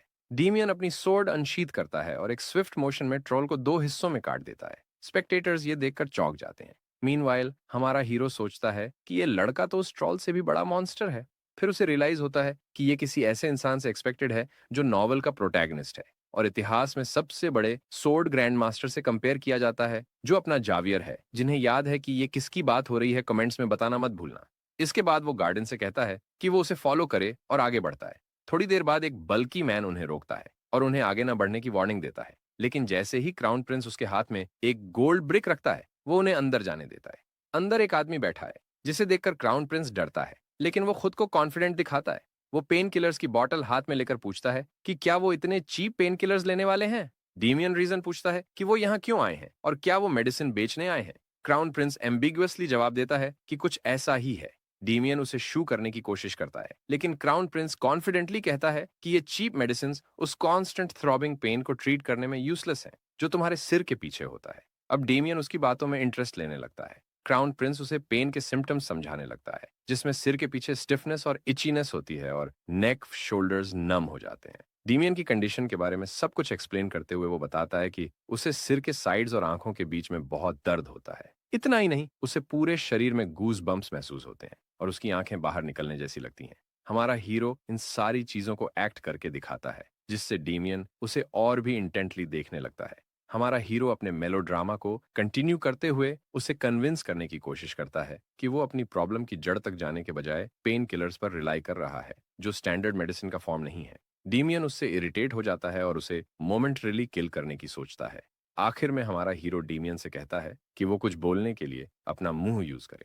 डीमियन इरिटेटेड होकर कहता है कि बोलने का मौका तो उसे मिल ही नहीं रहा। अब डीमियन उससे उसकी आइडेंटिटी पूछता है। हमारा डूड मजाक में सच बोल देता है कि वो क्राउन प्रिंस है, जो डीमियन को इरिटेट कर देता है। उसे कन्विंस करने के लिए वो झूठ बोलता है कि उसे वहां कुस्मन ने भेजा है, जो डीमियन का मैनेजर है। वो ये भी बताता है कि कुस्मन को डीमियन की चिंता है और फिलहाल दवाई के लिए इंग्रेडिएंट्स की कमी है क्योंकि ये सीजन खराब है। डीमियन को कुछ भी समझ नहीं आता कि वो क्या बकवास कर रहा है। वो पूछता है कि वो कहना क्या चाहता है। हमारा हीरो एक्सप्लेन करता है कि उसने दर्द से छुटकारा पाने का एक नया तरीका ढूंढा है। डिमियन पूछता है कि क्या इसमें कोई नई मेडिसिन शामिल है। हमारा डूड जवाब देता है कि ये मैटर सिर्फ दवाई से सॉल्व नहीं होगा, इसलिए दर्द की जड़ को खत्म करना जरूरी है। वो डिमियन से कहता है कि वो अपनी शर्ट उतारे और लेट जाए ताकि वो उसे प्रोसेस एक्सप्लेन कर सके। डिमियन ऐसा ही करता है। उसका बैक स्कार्स से भरा हुआ है। हमारा हीरो जोकिंगली पूछता है कि क्या उसे डर लग रहा है। डीमियन इरिटेटेड होकर जवाब देता है कि वो एक वॉरियर है जिसने दूसरों को चोट पहुंचाई है और खुद भी चोटें खाई हैं। ये सुनकर हमारा डूड चुप हो जाता है। इसके बाद वो मॉक सेबेस्टियन का एक चंक निकालता है और उससे पूछता है कि क्या डेमियन ने इसे पहले कभी देखा है। वो उस सब्सटेंस को उसके बैग पर रखता है और फिर उसे आग लगा देता है। डेमियन नॉनशलेंटली रिमार्क करता है कि ऐसा ट्रीटमेंट एक वॉरियर को नहीं डरा सकता। लेकिन थोड़ी देर बाद वो दर्द से कांपने लगता है, जिससे हमारा हीरो उसका मजाक उड़ाता है। वो सोचता है कि डेमियन के बैग पर जो कर्स मार्क है, इसी वजह से वो अंडरवर्ल्ड नहीं छोड़ पाता। हर बार लड़ने जाने पर उसे इमेंस पेन फील होता है, जिससे कोप करने के लिए वो पेन किलर्स का सहारा लेता है। लेकिन इन सब के बदले उसे अपने डेट्स चुकाने के लिए फिर से फाइट करनी पड़ती है। यही इस स्टोरी के प्रोटैगनिस्ट की लाइफ है। वो कुजमन को इस क्रूल साइकिल के लिए कर्ज करता है। अब वो डेमियन के बैग से मार्क को हटाने की कोशिश करता है। वो खुशी से सोचता है कि अगर वो डेमियन को क्योर कर पाता है तो उसकी लाइफ स्पैन एक्सटेंड हो जाएगी और उसे डेमियन का सपोर्ट भी मिलेगा। वो डिसाइड करता है कि वो बाकी ग्लैडिएटर्स का भी ट्रीटमेंट करेगा। ट्रीटमेंट खत्म होने के बाद वो डेमियन से उठने को कहता है। उसका ध्यान डेमियन के बैग पर जाता है, जहां उसने मार्क को सक्सेसफुली कॉटराइज कर दिया है। फिर वो उससे पूछता है कि अभी वो कैसा फील कर रहा है। डेमियन डिसबिलीफ के साथ एक्सप्रेस करता है कि वो काफी रिफ्रेश्ड महसूस कर रहा है, जो उसने बहुत लंबे समय से नहीं किया। हमारा हीरो उसे समझाता है कि उसे इस ट्रीटमेंट के कुछ और सेशंस की जरूरत होगी। इस दौरान उसे अपने बैक के ब्लिस्टर्स को टच नहीं करना चाहिए, ऑयली फूड अवॉइड करना चाहिए और खुद को ओवर एक्सर्ट नहीं करना चाहिए। डेमियन आखिरी डिमांड पर शॉक हो जाता है। हमारा हीरो एक्सप्लेन करता है कि उसे लड़ाई नहीं करनी चाहिए, लेकिन डेमियन प्रोटेस्ट करता है क्योंकि कुस्मन उसे ऐसा करने की अनुमति नहीं देगा। इस पर हमारा हीरो उसे कंसोल करता है कि वो इस मैटर का ख्याल रखेगा। अब डेमियन समझ जाता है कि हमारा प्रोटैगनिस्ट वो नहीं है जो उसने कहा था। वो उससे उसकी आइडेंटिटी के बारे में पूछता है। हमारा हीरो प्राउडली उसे बताता है कि वो क्राउन प्रिंस है। लेकिन डेमियन इस पर बिलीव नहीं करता और रिमार्क करता है कि उसकी आइडेंटिटी रिवील न करने के पीछे जरूर कोई रीजन है। हमारा हीरो इस मैटर को जाने देता है और डेमियन को स्ट्रिक्टली इंस्ट्रक्ट करता है कि वो उसके बताए गए रूल्स को फॉलो करे। वो उसे कॉलिसियम जाने से भी मना करता है, चाहे वहां कुछ भी हो रहा हो। आखिर में वो ये भी बताता है कि यही उनका एक दूसरे से मिलने का एकमात्र तरीका है। ये सुनकर डेमियन घुटनों के बल आ जाता है और उसकी बात से अग्री करता है। कुछ समय बाद हम देखते हैं कि गार्डियन और प्रोटैगनिस्ट एक रास्ते से जा रहे होते हैं और गार्डियन के दिमाग में उस इलीगल जगह को लेकर सैकड़ों सवाल होते हैं। लेकिन हमारा प्रोटैगनिस्ट उससे मदद मांगता है। गार्डियन पूछता है कि वो क्या चाहता है। हमारा हीरो उसे एक ऐसे आदमी को ढूंढने के लिए कहता है जिसके ब्लैक हेयर हैं, पोनीटेल है और स्लिट आईज हैं। वो और कोई नहीं, कुस्मन है, जो डेमियन का मैनेजर है। कई जगहों पर खोजने के बाद गार्डियन उसे एक बार में ढूंढता है। हमारा हीरो उसके सामने बैठता है और सीधा पॉइंट पर आता है, ये कहते हुए कि उसे डेमियन को खरीदना है। वो उससे डेमियन का टोटल डेट और कॉन्ट्रैक्ट ब्रेक करने की कॉस्ट पूछता है। कज़मन 9 ट्रिलियन मेगन मांगता है, जो सिर्फ क्राउन प्रिंस जितना अमीर इंसान ही अफोर्ड कर सकता है। हमारा ड्यूड समझाता है कि वही क्राउन प्रिंस है। इस पर कज़मन उसकी बात का मजाक उड़ाते हुए कहता है, crown Prince my S I mean अगर मैं इस डायलॉग को हिंदी में कहता तो इसका मजा नहीं आता। प्रोटैगनिस्ट कहता है कि क्या वो उसे फ्रॉड समझ रहा है, लेकिन कस्मन कहता है कि अगर वो इस डील को लेकर सीरियस नहीं है तो वो यहाँ से जा सकता है। जब हमारा प्रोटैगनिस्ट वहां से चला जाता है तो कस्मन एक आदमी को बुलाता है और उसे आदेश देता है कि वो उसके बारे में पूरी जानकारी निकाले। यहाँ तक कि वो उसे टॉर्चर करने से भी मना नहीं करता, ताकि उसकी असली आइडेंटिटी पता चल सके। 1 घंटे बाद वही आदमी जिसे क्राउन प्रिंस को टॉर्चर करने के लिए भेजा गया था, वो ब्लीडिंग और इंजर्ड हालत में कुजमन के सामने फेंक दिया जाता है। कुसमन ये देखकर हैरान हो जाता है और पूछता है कि उसके साथ ये सब किसने किया। तभी वो देखता है कि रॉयल गार्ड्स सामने खड़े हैं और वो क्राउन प्रिंस के साथ हैं। गार्ड्स घोषणा करते हैं कि उनके सामने सीक्रेट रॉयल इंस्पेक्टर खड़ा है। फिर हमारा ड्यूड अपनी विग उतारता है और रॉयल बैज दिखाता है। अब हम वक्त में पीछे चलते हैं। 1 घंटे पहले हमारा ड्यूड और गार्डन कहीं जा रहे होते हैं और वो जानते हैं कि कसमन का आदमी उन्हें फॉलो कर रहा है। वो गार्डन से कहता है कि वो नॉर्मल एक्ट करे ताकि फॉलोअर को सस्पेक्ट ना हो कि उन्हें उसके बारे में पता है। हमारा डूड जानता है कि कसमन का आदमी उसे फॉलो करेगा और इसी वजह से उसने पहले ही कदम उठाए। अगले ही पल जब स्टॉकर मुड़ता है, वो रॉयल इंस्पेक्टर से टकरा जाता है। रॉयल गार्ड्स उस स्टॉकर पर क्राउन प्रिंस की हत्या की कोशिश का आरोप लगाते हैं। अब वो कसमन के सामने खड़े होते हैं। हमारा डूड सीक्रेट रॉयल इंस्पेक्टर को उसका बैज वापस देता है, जबकि कसमन सिचुएशन को समझने की कोशिश करता है। लेकिन उससे पहले कि वो रिएक्ट कर सके, हमारा डूड रॉयल गार्ड्स को पूरे जगह पर रेड करने का आदेश देता है और खास तौर पर कुजमन को पकड़ने का। इस आदेश के साथ गार्ड्स पूरे एरिया को सबजुगेट करने के लिए दौड़ पड़ते हैं। ये सब देखकर गार्डन सोचता है कि क्राउन प्रिंस अब सच में बदल चुका है। वो अब अपने देश की सिक्योरिटी को लेकर चिंतित है और अंडरग्राउंड ऑर्गेनाइजेशंस पर छापेमारी कर रहा है। दूसरी ओर क्राउन प्रिंस इस बात से खुश है कि अगर लोग घायल होते हैं तो उसे उन्हें हील करने का मौका मिलेगा। इस तरह वो अपनी लाइफ स्पैन को एक्सटेंड करने का अवसर भी पा सकता है। इस बीच कुज़मन एक कोने में छिपा होता है और सिचुएशन पर विचार कर रहा होता है। वो सोचता है कि क्राउन प्रिंस को डेमियन को खरीदने में इतनी इंटरेस्ट क्यों है। भागने की कोशिश में जैसे ही वो गेट की तरफ दौड़ता है, वो वहां पहुंचता है जहां कई तलवारें उसकी तरफ इशारा कर रही होती हैं। इस दौरान हमारे प्रोटैगोनिस्ट ने अपने डॉक्टर से शर्त लगाया था कि कुज़मन इसी गेट से बाहर आएगा, और जब ऐसा होता है तो वो डॉक्टर से 500 मक्गन की डिमांड करता है। फिर वो कुस्मैन के पास जाता है और मेडिसिन की पेमेंट को लेकर कुछ बकवास करना शुरू कर देता है। कुस्मैन गुस्से में चिल्लाते हुए पूछता है कि वो क्या बकवास कर रहा है। हमारा डूड क्लैरिफाई करता है कि वो अच्छे इरादों के साथ आया है ताकि वो डीमियन की मेडिसिन एक्सपेंसेस को क्लियर कर सके और एक अच्छा डील दे सके। लेकिन कस्मन गुस्से में उसे मारने की कोशिश करता है, तभी रॉयल गार्ड का आयरन फिस्ट उसके चेहरे पर लगता है। कस्मन को अब कोई एस्केप रूट नहीं दिखता। वो कैप्सूल बॉम्ब का इस्तेमाल करने का फैसला करता है जिसमें पॉइजन होता है। उसका प्लान यह है कि वो कैप्सूल को मुंह में फोड़कर सबको पैरालाइज कर देगा और क्राउन प्रिंस को मार देगा। लेकिन जब वो ऐसा करने ही वाला होता है, हमारा डूड उसका मुंह अपने हाथ से बंद कर देता है। कस्मन रियलाइज करता है कि क्राउन प्रिंस को उसकी हर मूव के बारे में पता है। तभी बॉम्ब उसके मुंह में एक्सप्लोड हो जाता है और पैरालिसिस प्रोसेस शुरू हो जाती है। वो ट्रेम्बलिंग हाथ से अपने पॉकेट से एंटीडोट निकालने की कोशिश करता है, लेकिन हमारा हीरो, जिसने नोवेल पढ़ रखी है और सब कुछ जानता है, वो उसके हाथ से एंटीडोट छीन लेता है। वो कुस्मन से पूछता है कि क्या वो जानना चाहता है कि उसे ये सब कैसे पता है। फिर वो कस्मन के सामने एंटीडोट पीकर उसे और डराता है। हमारा डूड उससे चिढ़ाते हुए एंटीडोट का टेस्ट भी डिस्क्राइब करता है। कुज़मन डेस्परेट होकर एंटीडोट मांगता है। हमारा डूड उसे कैजुअली कज़मन की पीठ पर फेंक देता है। वो इम्प्लाई करता है कि वो उसे एंटीडोट नहीं देगा। अंत में क्राउन प्रिंस कज़मन की बॉडी से पॉइजन बाहर निकालने के लिए अपनी मेडिकल ट्रीटमेंट स्किल्स का इस्तेमाल करता है। वो थॉरसिक वर्टिब्रे के पास एक प्रिसाइज पॉइंट पुश करता है जिससे पॉइजन बाहर आ जाता है। फिर वो एंटीडोट को एक्टिवेट कर देता है और इंतजार करता है कि वो काम करे। कुछ सेकंड्स के बाद कस्मन बेहोश हो जाता है क्योंकि हमारा डूड उसका सक्सेसफुली ट्रीटमेंट कर चुका है। इसके बदले उसकी लाइफ 118 दिनों से बढ़ जाती है। फिर वो अपने गार्ड्स को उन्हें अरेस्ट करने का आदेश देता है। अब वो अपने मेन गोल को पूरा करने जा रहा है जिसके लिए वो यहाँ आया था। दृश्य बदलता है और हम ग्लैडिएटर्स को देखते हैं जिनका लीडर डेमियन है। वो गार्ड्स के साथ लड़ रहे हैं और कई गार्ड्स को घायल कर चुके हैं। इसी समय प्रोटैगनिस्ट उनके सामने एंट्री करता है और डेमियन तुरंत उसे पहचान लेता है। दृश्य एक सपने में शिफ्ट होता है जहां एक यंग डेमियन अपनी डेड मां के सामने खड़ा होता है। वो जानता है कि वो उस दिन का सपना देख रहा है जब उसे अकेला छोड़ दिया गया था। तभी कोई उसे जागने के लिए कहता है और वो अपनी आंखें खोलता है और वो खुद को गार्डन के सामने पाता है। गार्डन अपना इंट्रोडक्शन देता है और डेमियन भी अपना नाम बताते हुए हाथ मिलाता है। तभी हमारा क्राउन प्रिंस उनकी इंट्रोडक्शन को इंटरप्ट करता है और दोनों से कहता है कि वो उसे फॉलो करें क्योंकि उनके पास बहुत काम है। इसके बाद वो एक क्लिनिक पहुंचते हैं। वहां उन्हें बाकी ग्लैडिएटर्स भी मिलते हैं। डेमियन पूछता है कि ये जगह क्या है। वो जवाब देता है कि ये एक ट्रीटमेंट क्लिनिक है। एक और ग्लैडिएटर सोचता है कि क्राउन प्रिंस उनके साथ इतना अच्छा क्यों है। उसने न केवल उन्हें अंडरवर्ल्ड से बचाया और अपने पैलेस में शेल्टर दिया, बल्कि वो अब उनका इलाज भी करने वाला है। हमारा ड्यूड अंदर ही अंदर सोचता है कि उसका मेन रीजन इन ग्लैडिएटर्स का इलाज करने का यह है कि वो उन्हें उनके कर्स मार्क्स से मुक्त कर सके।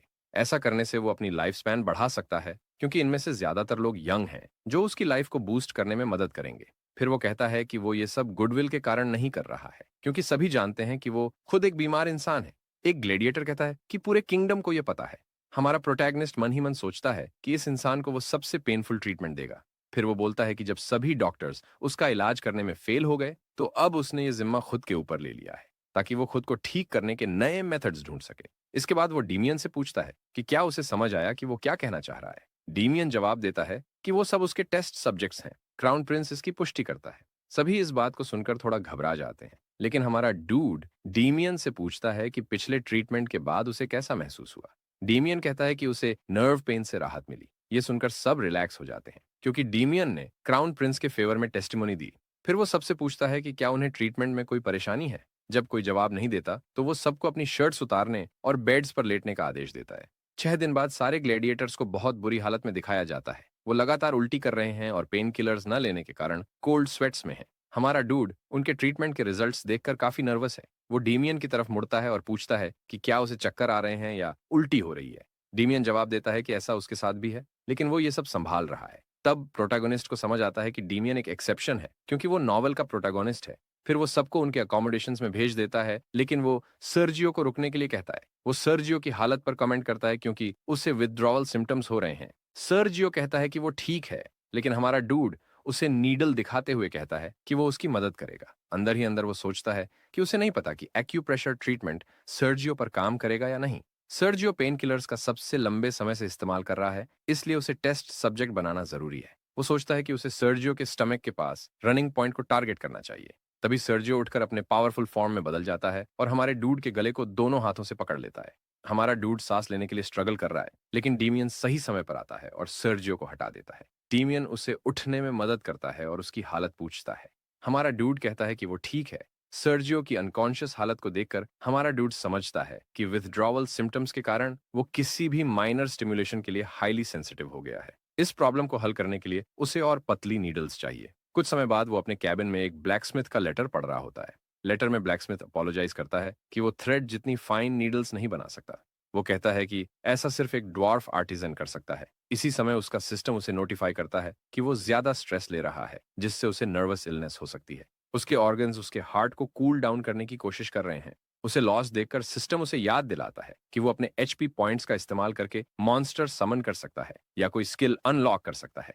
वो समन गाचा ऑप्शन को 300 एचपी के खर्च पर सिलेक्ट करता है। कॉन्फर्मेशन करते हुए वो उम्मीद करता है कि उसे एक अच्छा समन मिलेगा। उसका सिस्टम उसे इंस्ट्रक्ट करता है कि वो वर्बलाइज करे कि उसे अपने समन में क्या क्वालिटीज चाहिए। वो मांगता है कि उसे ऐसा क्रीचर चाहिए जो उसे यूनिफॉर्म थिकनेस वाली बहुत सारी नीडल्स दे सके। सिस्टम उसकी रिक्वेस्ट रिकॉर्ड करके उसे 3 ऑप्शंस देता है जिनके अजीब नाम है: a happy salmon that oinks, iron that discharges और a cactus that discharges. System उसे बताता है कि इनमें से एक समन 100% उसकी डिमांड को फुलफिल करेगा, दूसरा 50% करेगा और एक बिल्कुल नहीं करेगा। ये पढ़कर उसे समझ आता है कि समन लेना एक तरह का गैम्बल है। काफी सोचने के बाद भी जब वो डिसाइड नहीं कर पाता तो उसका दिल उसे फ्रस्ट्रेट होकर कहता है कि कैक्टस चूज करो, और वो अग्री कर लेता है। सिस्टम उसका गिफ्ट प्रिपेयर कर रहा होता है और वो भगवान से सही समन के लिए प्रार्थना करता है। कुछ ही देर में एक बहुत क्यूट सा पॉर्क्यूपाइन उसकी हथेली पर गिरता है। सिस्टम उसे उसके समन की क्वालिटीज के बारे में बताता है। वो इसका साइज ऑल्टर कर सकता है। रेड सनफ्लावर सीड्स इसे बड़ा बना देंगे और ब्लू सीड्स इसे वापस इसकी टाइनी साइज में ले आएंगे। इसका नाम क्विलबर्ट है और इसकी स्किल है इन्फिनिट थॉर्न्स प्रोड्यूस करना और दुश्मनों पर अटैक करना। वो पोलाइटली अपने समन से 3 अलग अलग रंग के थॉर्न्स मांगता है और क्विलबर्ट उसे प्रोवाइड करता है। वो व्हाइट और ब्राउन थॉर्न्स चेक करता है। व्हाइट थॉर्न का इफेक्ट माइल्ड पेन है, तो वो डिसाइड करता है कि वो इसे ग्लैडिएटर्स के लिए यूज करेगा। लेकिन ब्लैक थॉर्न, जिसका पेन लेवल बहुत ज्यादा है, उसे बिना टेस्ट किए वो डिसाइड करता है कि वो इसे बाद में किसी और पर ट्राई करेगा। क्लिनिक में वो नीडल्स वार्म अप कर रहा होता है। उसे देखकर गार्डन पूछता है कि ये समन क्या है। वो क्विलबर्ट का इंट्रोडक्शन देता है और फिर एक कहानी बनाकर गार्डन से कहता है कि वो बाकी डिटेल्स समन से खुद पूछ ले। इसके बाद वो वहां से चला जाता है। गार्डन इस सिचुएशन से बैफल्ड है क्योंकि वो इस क्रीचर को एक समन मॉन्स्टर के रूप में पहचानता है। लेजेंड्स के अनुसार 300 साल पहले एक लेजेंडरी बिल्डर था जिसके पास समन मॉन्स्टर्स उसकी मदद के लिए थे। ये क्रीचर्स बहुत रेयर और मिस्टीरियस माने जाते हैं।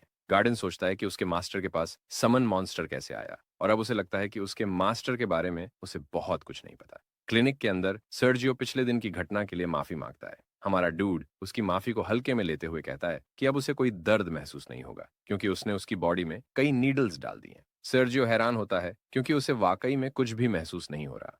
फिर वो उसे अपना आर्म दिखाता है जहां उसने एक्यूप्रेशर ट्रीटमेंट किया था। इसके बाद वो डीमियन और बाकी ग्लैडिएटर्स पर ट्रीटमेंट करके रिवॉर्ड्स लेता है। इससे उसकी लाइफ एक्सपेक्टेंसी 171 दिनों तक बढ़ जाती है। इतना ही नहीं, ट्रीटमेंट को इतने सारे लोगों पर यूज करने से उसकी स्किल्स भी लेवल अप हो जाती है। ये सब देखकर वो बहुत खुश होता है, जो उसके बॉडी लैंग्वेज से साफ झलकता है। उसे इतना खुश देखकर डीमियन उसके मोटिव्स समझ नहीं पाता। वो सोचता है कि क्राउन प्रिंस उनके ठीक होने पर इतना खुश क्यों है। दृश्य बदलता है और एम्परर अपने बेटे की रिपोर्ट सुन रहा होता है। उसे बताया जाता है कि क्राउन प्रिंस ने 14 ग्लेडिएटर्स को अपना बॉडीगार्ड बना लिया है, जो अब रॉयल गार्ड्स के तौर पर ऑफिशियली रिकॉग्नाइज हैं। वो उन्हें सैलरीज और दूसरे बेनिफिट्स भी दे रहा है। ये सुनकर एम्परर हंसता है कि उसका बेटा, जिसे बेड रेस्ट करना चाहिए, वो अपनी प्राइवेट स्क्वाड बना रहा है। लेकिन अगली खबर उसे टेंस कर देती है। उसे बताया जाता है कि क्राउन प्रिंस को हर सर्वेंट और गार्ड को अपनी तरफ बुलाने और नीडल से पोक करने की हैबिट है। फिर हम क्राउन प्रिंस को एक गार्ड के शरीर पर नीडल चुभाते हुए देखते हैं। वो उस गार्ड से पूछता है कि क्या नीडल्स चुभाने से उसे दर्द हो रहा है, लेकिन वो मना कर देता है। मगर गार्ड के एक्सप्रेशंस को देखकर ऐसा नहीं लगता है। फिर वो अगले पेशेंट को बुलाने की घोषणा करता है। कुछ दिन पहले डीमियन क्राउन प्रिंस के सामने खड़ा होता है, जो उससे ट्रीटमेंट के दौरान उसके फीलिंग्स के बारे में पूछता है। डीमियन जवाब देता है कि उसे अब भी थोड़ा दर्द होता है। क्राउन प्रिंस उसे खुशखबरी देता है कि अब उसे और ट्रीटमेंट की जरूरत नहीं है क्योंकि वो पूरी तरह से ठीक हो चुका है। ये सुनकर डेमियन थोड़ा कंफ्यूज्ड हो जाता है। फिर वो क्राउन प्रिंस का शुक्रिया अदा करता है, लेकिन क्राउन प्रिंस उसे रोक कर कहता है कि वो पहले उसकी पूरी बात सुने। क्राउन प्रिंस उसके सामने एक प्रपोजल रखता है। वो कहता है कि उसके पास जो सोर्ड्समैनशिप का टैलेंट है वो बहुत वैल्यूबल है और वो उसे वेस्ट होते हुए नहीं देख सकता।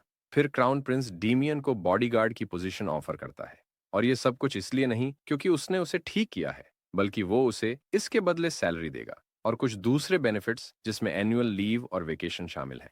लॉयल्टी और फ्रेंडशिप जैसी इमोशनल चीजों पर भरोसा करने के बजाय वो प्रैक्टिकल बेनिफिट्स देता है। उसे पता है कि डीमियन जल्द ही अपनी सोर्ड स्किल्स में इतनी प्रोग्रेस करेगा कि वो सोर्ड मास्टर के लेवल तक पहुंच जाएगा।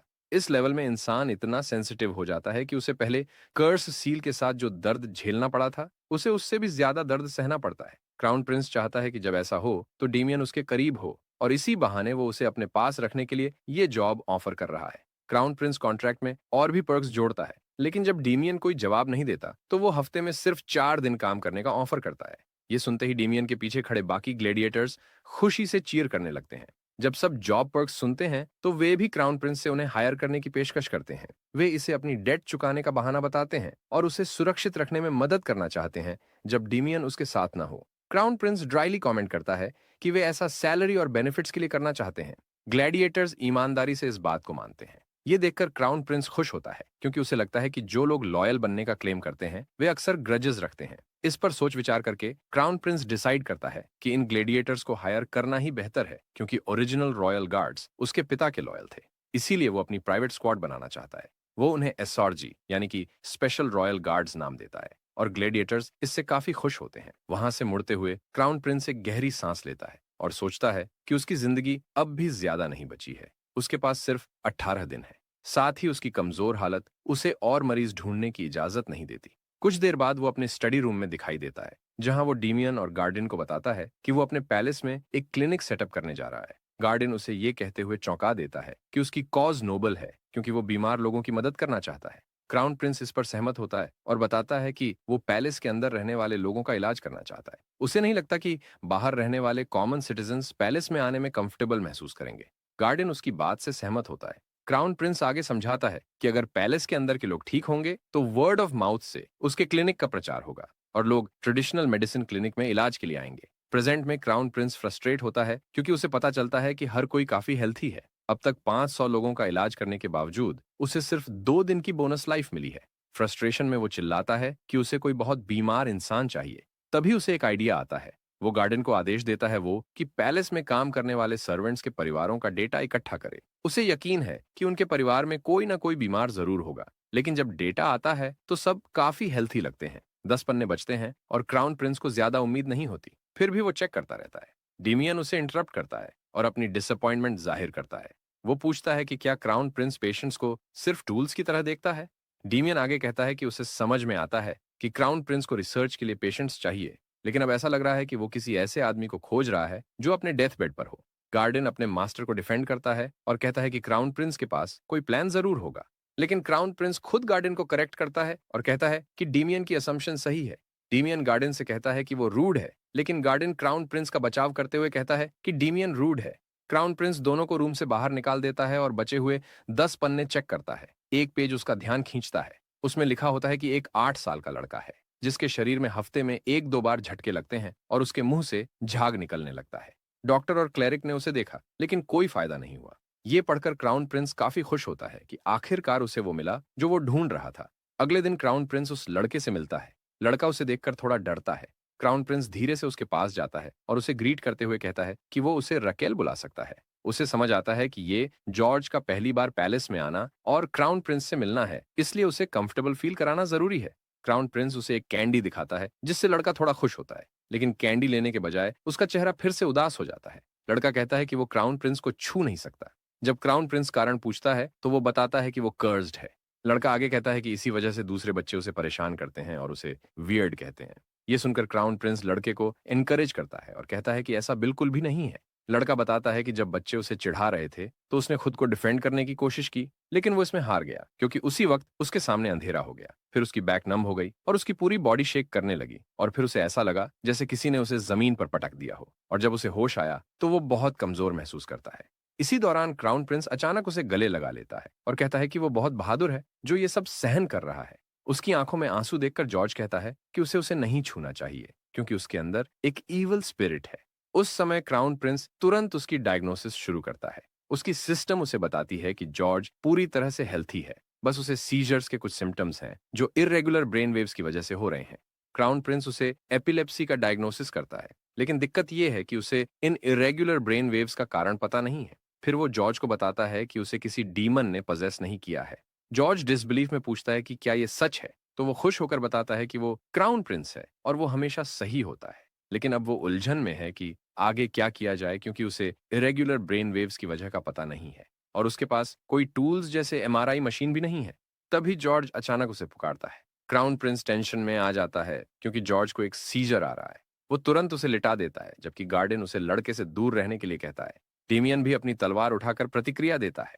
क्राउन प्रिंस चिल्लाकर उन्हें बताता है कि जॉर्ज सिर्फ बीमार है और उसे केयर की जरूरत है।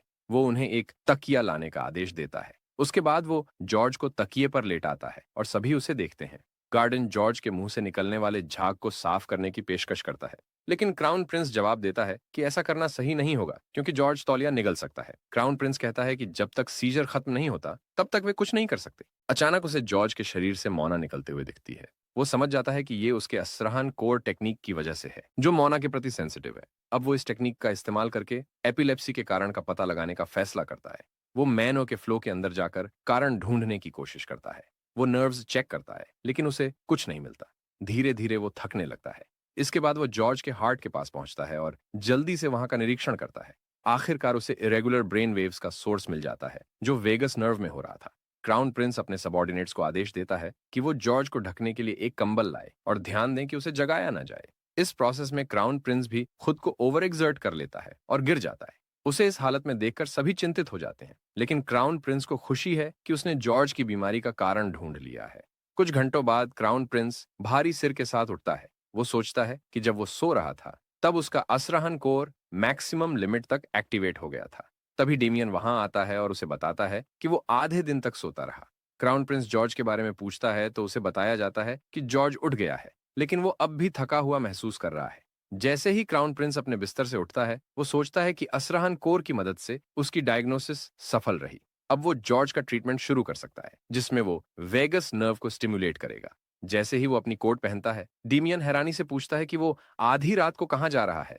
क्राउन प्रिंस एक मेनाइकल एक्सप्रेशन के साथ जवाब देता है कि वो बिजली का झटका खाने जा रहा है। कुछ देर बाद क्राउन प्रिंस और डीमियन मुख्य महल के सामने दिखते हैं। गार्ड्स उन्हें देखकर हैरान हो जाते हैं। क्राउन प्रिंस उनसे पैलेस मेज के कमरे में ले जाने को कहता है। जब वो मेज के कमरे में पहुंचते हैं तो वो हैरान होकर उनसे पूछता है कि वो इतनी रात में वहां क्यों आए हैं। क्राउन प्रिंस प्लेफुली उससे कहता है कि वो उसके बैक पर लाइटनिंग मैजिक से स्ट्राइक करे। ये सुनकर मेज पूरी तरह से बैफल्ड हो जाता है। मेज को कल का दिन याद आता है जब उसने एम्परर से मुलाकात की थी। एम्परर उसे बता रहा था कि क्राउन प्रिंस हाल फिलहाल कुछ अलग और अजीब व्यवहार कर रहा है। एम्परर मुस्कुराते हुए कहता है कि उसे चिंता है कि उसका बेटा अब आगे क्या करेगा। प्रेजेंट में मेज सोचता है कि क्राउन प्रिंस पागल हो गया है। वो क्राउन प्रिंस से प्रोटेस्ट करता है और कहता है कि अगर वो ऐसा करेगा तो उसकी मौत हो सकती है और इसकी जिम्मेदारी उसकी होगी। क्राउन प्रिंस समझाता है कि उसे इतनी तीव्रता की जरूरत नहीं है, उसे सिर्फ 3 घंटे के लिए हल्की इलेक्ट्रिक स्टिमुलेशन चाहिए। लेकिन मेज उसकी नई डिमांड से इक्वली अनॉयड है। लाइटनिंग मैजिक की डिस्ट्रक्टिव कैपेबिलिटीज होती हैं और क्राउन प्रिंस उसे मिनिमाइज करके 3 घंटे तक कंट्रोल में रखने को कह रहा है, जो बेहद प्रिसाइज कंट्रोल की मांग करता है। मेज क्राउन प्रिंस से पूछता है कि क्या उसे इस बात का अंदाजा है कि उसकी रिक्वेस्ट कितनी मुश्किल है।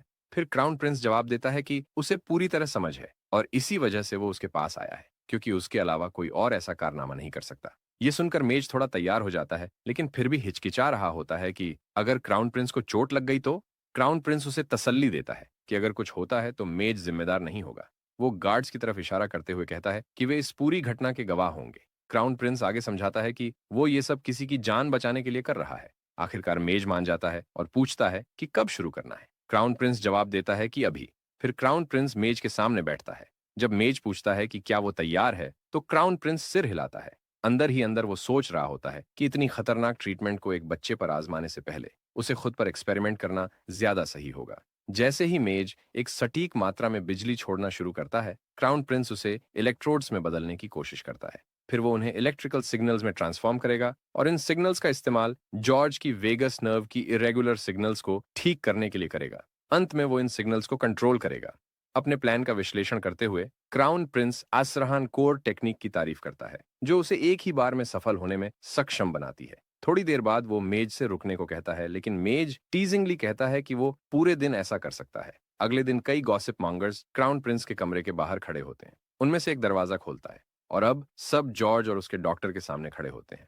क्राउन प्रिंस लाचियल जॉर्ज को एक नीडल दिखाता है और ईमानदारी से बताता है कि ये थोड़ा दर्द करेगा क्योंकि ये एक मेडिकल प्रोसीजर है। फिर वो उसे आश्वासन देता है कि ये ज्यादा दर्द नहीं करेगा क्योंकि उसने पहले ही जॉर्ज की गर्दन में एक नीडल चुभो दी थी और उसे पता भी नहीं चला। लेकिन फिर वो कहता है कि जो अब होने वाला है वो थोड़ा ज्यादा दर्द देगा। तभी मेज क्राउन प्रिंस पर बिजली छोड़ता है और क्राउन प्रिंस इसे अपने दिल में इकट्ठा करता है। गार्डन अपने मास्टर की हालत देखकर लगभग बेहोश होने वाला होता है, लेकिन क्राउन प्रिंस का ध्यान कमरे में मौजूद गॉसिप मॉन्गर्स पर रहता है। वो उम्मीद करता है कि ये लोग उसकी ट्रीटमेंट मेथड की खबर फैला देंगे। बिजली का करंट लेने के बाद अब उसे जॉर्ज में ट्रांसफर करना था, लेकिन वो टेंस हो जाता है जब उसे पता चलता है कि जॉर्ज का मैन ऑफ फ्लो एरेटिक हो रहा है। क्राउन प्रिंस को डर लगता है कि जॉर्ज को अभी कोई सीजर आने वाला है। जॉर्ज पूछता है कि उसे कितनी देर और ऐसे रहना होगा। क्राउन प्रिंस जवाब देता है कि सिर्फ 3 मिनट और अगर चीजें बिगड़ गईं तो सिर्फ 1 मिनट, लेकिन इस पूरी प्रक्रिया में कुल 30 मिनट लगेंगे। एक पल के लिए क्राउन प्रिंस ट्रीटमेंट को रोकने के बारे में सोचता है, लेकिन फिर वो ऐसा न करने का फैसला करता है। कई कारण होते हैं, जैसे कमरे में मौजूद गॉसिप मॉन्गर्स जो अजीब अफवाहें फैला सकते हैं और इस बात की अनिश्चितता कि मेज कब तक उसकी मदद करता रहेगा। आखिरकार वो प्रक्रिया जारी रखने का फैसला करता है और मेज से बिजली की ताकत 3 गुना बढ़ाने को कहता है। मेज उसे चेतावनी देता है कि इससे ज्यादा दर्द होगा, लेकिन क्राउन प्रिंस उसकी बात को नजरअंदाज कर देता है। इस बार क्राउन प्रिंस पर बिजली गिराई जाती है, लेकिन वो अपने काम पर ध्यान केंद्रित करता है। उसे प्रोसीजर को जल्दी पूरा करने के लिए मैनो अब्सॉर्ब करनी होती है। वो इलेक्ट्रोड रखने के लिए सही जगह खोजता है, जबकि उसे पता होता है कि सीजर शुरू होने में केवल 5 सेकंड बाकी हैं।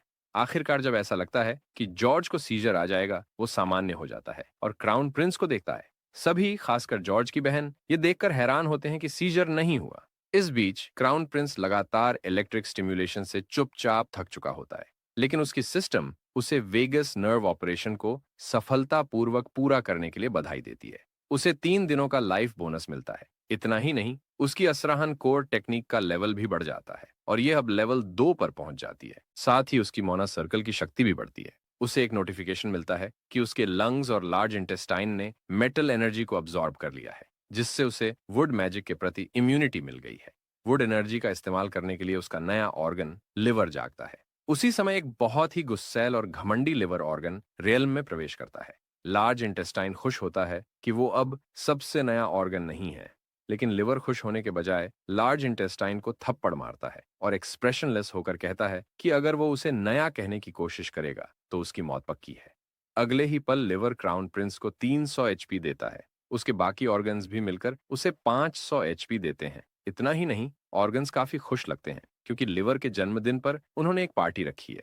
वो काफी खुश है कि उसे एक ही दिन में इतने सारे अचीवमेंट्स और एक्स्ट्रा एचपी मिल गए। वो सोचता है कि क्या उसे और भी कुछ मिल सकता है, लेकिन उसकी सिस्टम उसे नेगेटिव जवाब देती है। इसी दौरान जॉर्ज उसे बताता है कि उसे कुछ अजीब महसूस हो रहा है। वो छोटा बच्चा समझाता है कि आमतौर पर जब उसे अजीब महसूस होता है तो वो खुद पर कंट्रोल खो देता है, लेकिन इस बार ऐसा नहीं हुआ। इस पर लशील समझाता है कि अब उसके साथ ऐसा कभी नहीं होगा क्योंकि अब उसे किसी भी तरह के झटके महसूस नहीं होंगे। वो अपनी क्राउन प्रिंस की टाइटल पर यह दावा करता है। जॉर्ज की बहन, जो क्राउड में खड़ी होती है, ये सब सुनकर काफी इमोशनल हो जाती है। जॉर्ज उसकी तरफ मुड़कर उसे प्यार से गले लगाता है। लाचिल सबको बताता है कि ये ऑपरेशन सक्सेसफुल था, जिससे सब लोग भी इमोशनल हो जाते हैं। वो उम्मीद करता है कि ये लोग जॉर्ज के ट्रीटमेंट की खबर हर जगह फैलाएंगे ताकि जल्द ही उसे पेशेंट्स की भीड़ का सामना करना पड़े, जिससे उसे और बोनस लाइफ मिल सके। अचानक उसकी विजन ब्लर हो जाती है और वो बेहोश हो जाता है क्योंकि उसका शरीर बहुत ज्यादा स्ट्रेस से गुजरा था। मगर आज के लिए बस इतना ही। अगर आपको ये नई सीरीज अच्छी लगी होंगी तो इस वीडियो को लाइक करिएगा और कमेंट्स में जरूर से बताइएगा कि मुझको इसका अगला पार्ट डालना चाहिए या नहीं। और हाँ, ये YouTube ने आपको कुछ वीडियोस की रिकमेंडेशन दी है, तो अगर आपको ये अच्छी लगे तो इसको जरूर से देखना। चलिए मिलते हैं एक नई वीडियो के साथ, तब तक के लिए बाय बाय।